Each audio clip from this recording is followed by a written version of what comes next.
Good morning, grade 6. So for those of you who have the book, we are on page 205 and we are at part 6 and it starts with August.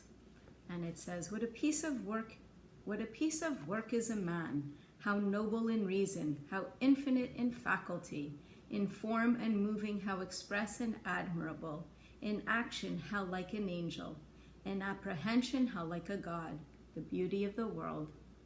Shakespeare from the play Hamlet.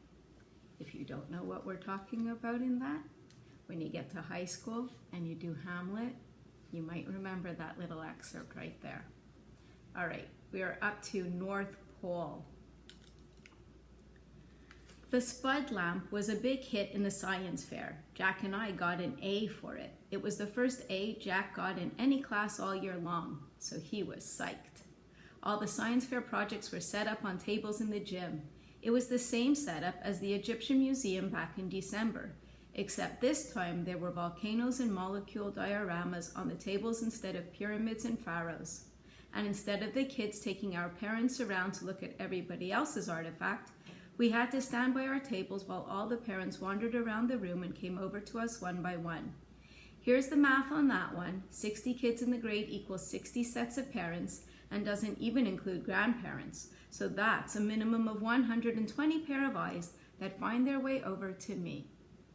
Can you imagine how he is feeling? Eyes that aren't as used to me as their kids' eyes are by now. It's like how compass needles always point north, no matter which way you're facing. All those eyes are compasses, and I'm like the North Pole to them. That's why I still don't like school events that include parents. I don't hate them as much as I did at the beginning of the school year, like the Thanksgiving Sharing Festival. That was the worst one, I think. That was the first time I had to face the parents all at once. The Egyptian Museum came after that, but that one was okay because I got to dress up as a mummy and nobody noticed me. Then came the winter concert, which I totally hated because I had to sing in the chorus. Not only can I not sing at all, but it felt like I was on display. The New Year art show wasn't quite as bad, but it was still annoying. They put up our artwork in the hallways all over the school and had the parents come and check it out. It was like starting school all over again, having unsuspecting adults pass me on the stairway. Anyway, it's not that I care that people react to me. Like I've said a gazillion times, I'm used to that by now. I don't let it bother me. It's like when you go outside and it's drizzling a little, you don't put on rain boots for a drizzle. You don't even open your umbrella. You walk through it and barely notice your hair getting wet. But when it's a huge gym full of parents, the drizzle becomes like this total hurricane. Everyone's eyes hit you like a wall of water. Mom and Dad hang around my table a lot, along with Jack's parents. It's kind of funny how parents actually end up forming the same little groups their kids form. Like my parents and Jack's and Summer's mom all like and get along with each other. And I see Julian's parents hang out with Henry's parents and Miles's parents. And even the two Max's parents hang out together. It's so funny. I told Mom and Dad about it later when we were walking home, and they thought it was a funny observation. I guess it's true that like seeds like, said Mom. So kind of like how apples don't fall far from the tree. It's the same kind of an expression. Next chapter, 208, the Augie doll. For a while, the war was all we talked about. February was when it was really at its worst. That's when practically nobody was talking to us, and Julian had started leaving notes in our lockers. The notes to Jack were stupid, like, "You stink, Big Cheese," and "Nobody likes you anymore." I got notes like, "Freak," and another that said, "Get out of our school, orc." Summer thought we should report the notes to Miss Rubin, who was the middle school dean, or even Mr. Tushman, but we thought that would be like snitching. Anyway, it's not like we didn't leave notes too, though ours weren't really mean. They were kind of funny and sarcastic. One was, "You're so pretty, Julian. I love you. Will you marry me? Love, Bula." Another was, "Love your hair. XOX, Bula." Another was, "You're a babe. Tickle my feet. XO, Bula." Bula was a made-up person that me and Jack came up with. She had really gross habits like eating the green stuff in between her toes, ew, and sucking on her knuckles. And we figured someone like that would have a real crush on Julian, who looked and acted like someone in a Kids Bop commercial. There were also a couple of times in February when Julian, Miles, and Henry played tricks on Jack. They didn't play tricks on me, I think, because they knew that if they got caught bullying me, it would be big time trouble for them. Jack, they figured, was an easier target. So one time they stole his gym shorts and played monkey in the middle with them in the locker room. Another time Miles, who sat next to Jack in homeroom, swiped Jack's worksheet off his desk, crumpled it in a ball, and tossed it to Julian across the room. This wouldn't have happened if Miss Petosa had been there, of course, but there was a substitute teacher that day, and subs never really know what's going on. Jack was good about this stuff. He never let them see he was upset, though I think sometimes he was. The other kids in the grade knew about the war. Except for Savannah's group, the girls were neutral at first, but by March they were getting sick of it, and so were some of the boys. Like another time when Julian was dumping some pencil sharpener shavings into Jack's backpack, Amos, who was usually tight with them, grabbed the backpack out of Julian's hands and returned it to Jack. It was starting to feel like the majority of boys weren't buying into Julian anymore.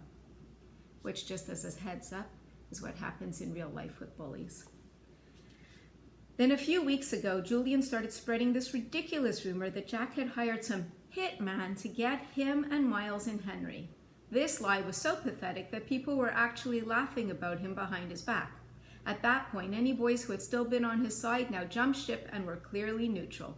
So by the end of March, only Miles and Henry were on Julian's side, and I think even they were getting tired of the war by then. I'm pretty sure everyone stopped playing the play game behind my back too. No one really cringes if I bump into them anymore, and people borrow my pencils without acting like the pencil has cooties.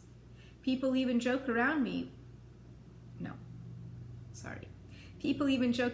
me now sometimes. Like the other day, I saw Maya writing a note to Ellie on a piece of Ugly Doll stationery, and I don't know why, but I just kind of randomly said, "Did you know the guy who created the Ugly Dolls based them on me?" Maya looked at me with her eyes open wide like she totally believed me. Then when she realized I was only kidding, she thought it was the funniest thing in the world. "You're so funny, August," she said, and then she told Ellie and some of the other girls what I had just said, and they all thought it was funny too. Like at first they were shocked, but then when they saw I was laughing about it, they knew it was okay to laugh about it too. And the next day I found a little Ugly Doll keychain sitting on my chair with a nice little note from Maya that said, "For the nicest Augie doll in the world, XO, Maya." 6 months ago, stuff like that never would have happened, but now it happens more and more. Also, people have been really nice about the hearing aids I started wearing. Wow, so now he has hearing aids as well. Next chapter. Lobot. Ever since I was little, the doctors told my parents that someday I would need hearing aids. I don't know why this always freaked me out a bit, maybe because anything to do with my ears bothers me a lot. My hearing was getting worse, but I hadn't told anyone about it. The ocean sound that was always in my head had been getting louder. It was drowning out people's voices, like I was underwater. I couldn't hear teachers if I sat in the back of the class. But if I knew if I told Mom or Dad about it, I'd end up with hearing aids, and I was hoping I could make it through the 5th grade without having that happen. But then in my annual checkup in October, I flunked the audiology test, and the doctor was like, "Dude, it's time. Audiology or hearing tests." And he sent me to a special ear doctor who took impressions of my ears. So the same way you take impressions when you get braces, they do the same thing to mark the exact same size, because the canal, the part inside here, everybody's is different. Out of all my features, my ears are the ones I hate the most. They're like tiny closed fists on the sides of my face. They're too low on my head too. They look like squashed pieces of pizza dough sticking out of the top of my neck or something. Okay, maybe I'm exaggerating a little, but I really hate them. When the ear doctor first pulled the hearing aids out for me and Mom to look at, I groaned. "I'm not wearing that thing," I announced, folding my arms in front of me. "I know they probably look kind of big," said the ear doctor, "but we had to attach them to the headband because we had no other way of making them so they would stay in your ears. See, normal hearing aids usually have a part that wraps around the outer ear to hold the inner bud in place. But in my case, since I don't have outer ears, they had to put the earbuds on this heavy-duty headband that was supposed to wrap around the back of my head.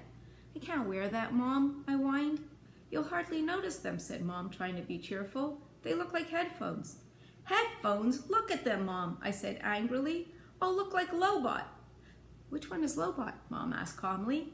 Lobot, the airman smiled as he looked at the headphones and made some adjustments. The Empire Strikes Back, the bald guy with the cool bionic radio transmitter thing that wraps around the back of his skull. I'm drawing a blank, said Mom. You know Star Wars stuff? I asked the ear doctor. No Star Wars stuff, he answered, slipping the thing over my head. I practically invented Star Wars stuff. He leaned back in his chair to see how the headband fit and then took it off again.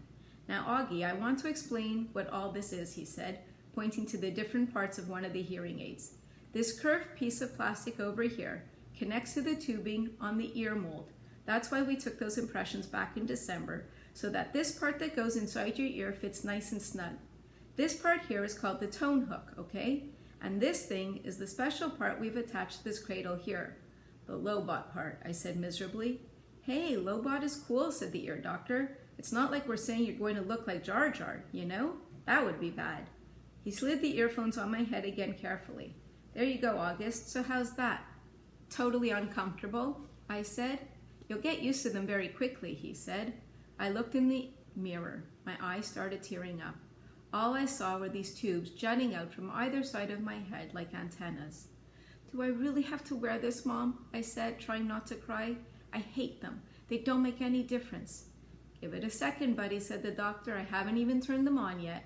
Wait until you hear the difference. You'll want to wear them. No, I won't. And then he turned them on. And the last chapter I'm going to read to you today is Hearing Brightly. That's the thing. It's like when I first started wearing glasses. So now these are just reading glasses that make everything clearer for me. But typically, when I wear my seeing glasses for distance, I was in 5th grade also when I got them and was not happy. So I totally understand. Not only is his face different looking, but now he's got not even typical hearing aids where they fit in your ear like an earbud, but there are these things that are sticking out. But he can hear. How can I describe what I heard when the doctor turned on my hearing aids, or what I didn't hear? It's too hard to think of words. The ocean just wasn't living inside my head anymore. It was gone. I could hear sounds like shiny lights in my brain. It was like when you're in a room where one of the light bulbs on the ceiling isn't working, but you don't realize how dark it is until someone changes the light bulb, and then you're like, whoa, it's so bright in here. I don't know if there's a word that means the same as bright in terms of hearing, but I wish I knew one, because my ears were hearing brightly now. How does it sound, Augie, said the ear doctor. Can you hear me okay, buddy? I looked at him and smiled, but I didn't answer. Sweetie, do you hear anything different, said Mom. You don't have to shout, Mom, I nodded happily. Are you hearing better, asked the ear doctor. I don't hear that noise anymore, I answered. It's so quiet in my ears. The white noise is gone, he said, nodding. He looked at me and winked. I told you you'd like what you heard, August. He made more adjustments on the left hearing aid. Does it sound very different, love? Mom asked. Yeah, I nodded. It sounds lighter. That's because you have bionic hearing now, buddy, said the ear doctor, adjusting the right side. Now touch here. He put my hand behind the hearing aid. Do you feel that? That's the volume. You have to find the volume that works for you. We're going to do that next. Well, what do you think?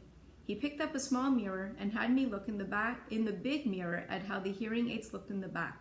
My hair covered most of the headband. The only part that peeked out was the tubing. Are you okay with your new bionic Lobot hearing aids? The ear doctor asked, looking in the mirror at me. Yeah, I said. Thank you. Thank you so much, Dr. James, said Mom. The first day I showed up at school with the hearing aids, I thought kids would make a big deal about it. But no one did. Summer was glad I could hear better, and Jack said it made me look like an FBI agent or something. But that was it. Mr. Brown asked me about it in English class, but it wasn't like, what the heck is that thing on your head?